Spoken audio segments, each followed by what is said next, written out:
नमस्कार, मी रुशाली यादव सारंग। महाराष्ट्राचे महानिर्णय या विशेष कार्यक्रमात तुमचं मनपूर्वक स्वागत। सुरुवातीला पाहूया एक महत्त्वाची बातमी।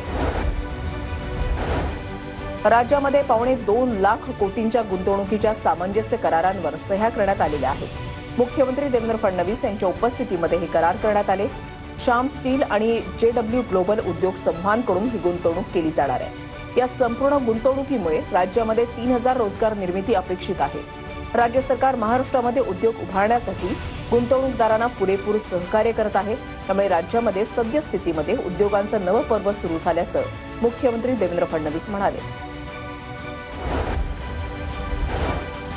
राज्याच्या वीज निर्मितीसाठी महत्त्वपूर्ण ठरणाऱ्या छत्तीसगडमधील महानिर्मितीच्या पहिल्या गरे पाल्मा कोळसा खाणीमधून उत्पादनाला सुरुवात झाली आहे। या खाणीमधील पहिली कोळसा रेल्वे रॅक कोराडी महाउष्णिक केंद्रामध्ये दाखल झाल्याची माहिती मुख्यमंत्री देवेंद्र फडणवीसांनी दिली आहे। या प्रकल्पामुळे राज्यासह बाहेरील कोळशावरील अवलंबित्व कमी होणार आहे। राज्यातील लोड शेडिंग कमी होऊन शेतकऱ्यांना दिवसा वीज पुरवठा करणं सुलभ होईल, तसंच भविष्यातील ऊर्जा गरज पूर्ण होईल। या खाणीमुळे पुढील 77 वर्ष उच्च दर्जाचा कोळसा उपलब्ध होणार आहे, असं आश्वासन मुख्यमंत्री देवेंद्र फडणवीस यांनी दिलं आहे। यावेळेला मंत्री चंद्रशेखर बावनकुळे आणि इतर मान्यवरांची उपस्थिती होती। माननीय नरेंद्र मोदीजी यांचे मनापासून आभार मानतो। महाजेनकोला छत्तीसगड राज्यामध्ये गरे पाल्मा ही खाण त्या ठिकाणी प्राप्त झाली। आपल्या वीज निर्मिती कंपनीला क्वालिटी कोल मिळतोय, आपली वीज निर्मितीची क्षमता वाढेल। महामानव डॉक्टर बाबासाहेब आंबेडकर यांची 135वी जयंती राज्यभर उत्साहात साजरी करण्यात आली। डॉक्टर बाबासाहेब आंबेडकरांनी आपलं ज्ञान केवळ स्वतःसाठी न वापरता तळागाळातील लोकांसाठी वापरलं।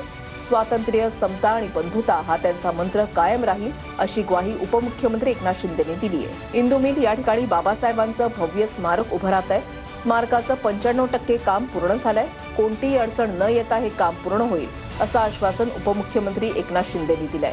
यावेळेला राज्यपाल आणि मुख्यमंत्र्यांसह इतर प्रमुख मान्यवर उपस्थित होते।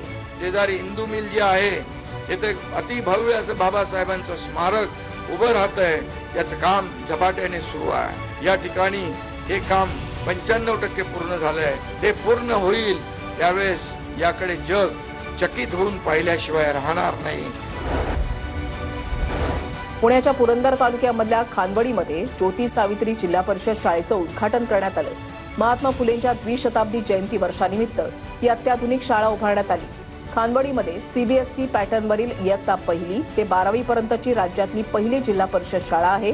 ही शाळा विद्यार्थ्यांसाठी शिक्षणाचं नवं दालन उघडणारी ठरणार आहे। शाळेमुळे ग्रामीण भागातील विद्यार्थ्यांमध्ये जागतिक स्तरावर स्पर्धा करण्याची क्षमता विकसित होईल, असं मुख्यमंत्री फडणवीसांनी म्हटलंय। यावेळेला प्रमुख मंत्री आणि अधिकाऱ्यांची उपस्थिती होती। मुख्यमंत्री देवेंद्र फडणवीस यांच्या अध्यक्षतेखाली महाराष्ट्र गृहनिर्माण विकास महामंडळाची बैठक पार पडली। बोरिवलीमधील गोराईमध्ये BSNL यांच्या मालकीची तर शिंपोलीमध्ये MTNL ची जागा आहे। दोन्ही मिळून एकूण 28.84 एकर जागा आरक्षित आहे। 29 कोटींना घेऊन त्या जागेवर प्रधानमंत्री आवास योजनेअंतर्गत घरांचा प्रकल्प राबवणार आहे। तसंच उर्वरित आरक्षित जागा विकसित करण्याच्या प्रस्तावाला मुख्यमंत्री फडणवीस यांनी मान्यता दिली आहे। यावेळेला संबंधित अधिकाऱ्यांची उपस्थिती होती। मुख्यमंत्री देवेंद्र फडणवीस यांच्या अध्यक्षतेखाली झोपडपट्टी पुनर्वसन प्राधिकरण बैठक पार पडली। घाटकोपरमधील लोकशाहीर साहित्य रत्न अण्णाभाऊ साठे आंतरराष्ट्रीय स्मारकासाठी 332 कोटी 62 लाखांच्या तरतुदीला मान्यता देण्यात आली असून या प्रकल्पामुळे बाधित होणाऱ्या अपात्र झोपडी धारकांना सुद्धा भाडे तत्वावरील घरं योजनेअंतर्गत देण्यात यावीत। तसंच स्मारकाचं काम गतीनं पूर्ण करण्याचे निर्देश मुख्यमंत्री देवेंद्र फडणवीस यांनी दिले। 2025 मध्ये झोपडपट्टी समूह पुनर्विकास योजनेअंतर्गत अंदाजे 6 ते 7 लाख झोपडपट्टी धारकांना लाभ होणार आहे। माहिती आणि जनसंपर्क महासंचालनालयाच्या नवी दिल्लीमधल्या महाराष्ट्र परिचय केंद्रामार्फत राष्ट्रीय जनसंपर्क परिषदेचं आयोजन करण्यात आलं होतं। परिषदेच्या सत्रांमधून जनसंपर्क क्षेत्रातील नवनवीन तंत्रज्ञान आणि त्याच्या वापरासंबंधी चर्चा करण्यात आली।